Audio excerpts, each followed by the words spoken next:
আজকের লাঞ্চটা একটু বেশি স্পেশাল ছিল গাইস, কারণ আজকে আমি নিজে সবকিছু রান্না করেছি। তো প্রথমে আমি কিন্তু ভাত নিয়ে নিচ্ছিলাম।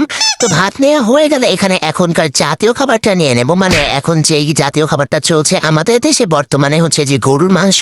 তো এখানে আমি গরুর মাংস নিয়ে নিলাম, আর এইটা কিন্তু আমি নিজের হাতে রান্না করেছি, আর টেস্ট যা হয়েছিল কি আর বলবো।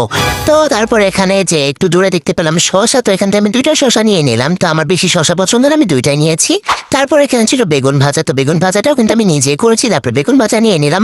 যেহেতু আমি রান্না করেছিলাম সেহেতু অনেক কিন্তু দেরি করে ফেলেছি, প্রায় 2টা বেজে গেছিল আমার রান্না শেষ করতে। তারপরে সবকিছু শেষ করে খাওয়া দাওয়া করতে প্রায় 3টার কাছাকাছি বেজে গেছে। তারপরেও কিন্তু খাবারগুলো মাশাআল্লাহ অনেক ভালো হয়েছে, মাংসটাও কিন্তু অনেক সফট হয়েছে।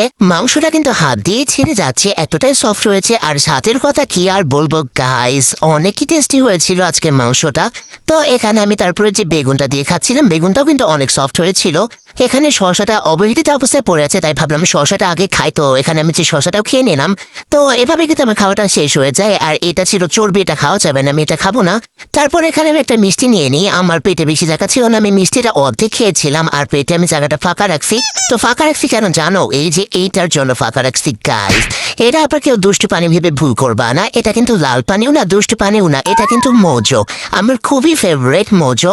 তো আমি মজু খাই, আর তোমরা লাইক করে দাও তাড়াতাড়ি। আর কেমন লাগলো আজকে ভিডিওটা সেটাও কমেন্টে জানাও।